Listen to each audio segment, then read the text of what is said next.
তো আসতে দিলে হয় कुछ भी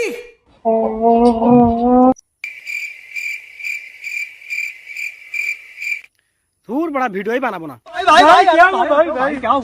আমি ভিডিও বানাবো না তা কখনো হয়?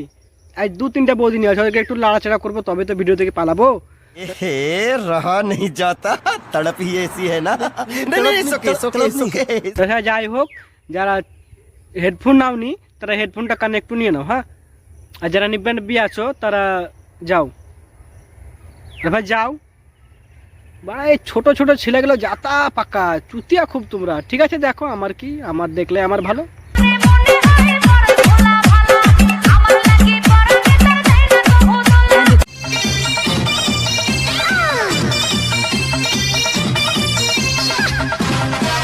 শরীর দেখো আর ভিউজ কামাও, এই জিনিসগুলা মানুষের কাছে এখন কমন ব্যাপার হয়ে যাচ্ছে। ও কোনো ব্যাপারই লয়।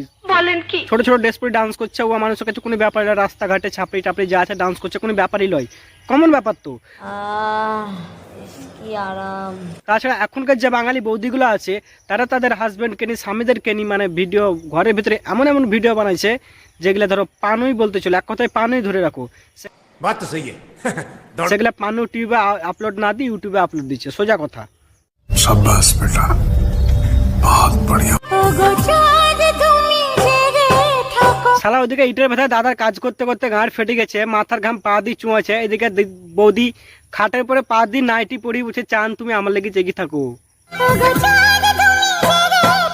তুমি নাইটি তুলে যে জলহস্তি পাখা নাচাইছো তার লেগে চান জেগে থাকবে কিনা জানি না, কিন্তু তোমার পান নিচে যে খাটখান আছে সে খাটের লেগে সত্যি বৌদি আমার খুব আফসোস হয়েছে।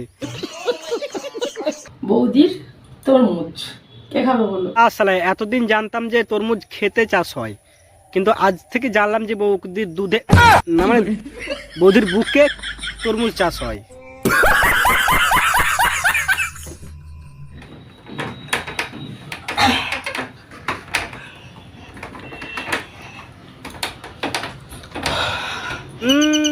ডেলি ব্লগ দেখবা, বৌদির বিছান কাঁথা গোছানো দেখবা না তা কখনো হয়? তাছাড়া বৌদির এটা ডেলি ব্লগ পোস্ট করে।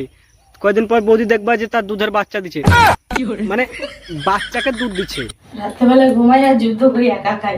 যা বাবা, বৌদি একা একা যুদ্ধ করো বৌদি তুমি? বৌদি এই জন্য মনে হয় তুমি বলেছিলা বৌদির তরমুজ কে খাবে বলো?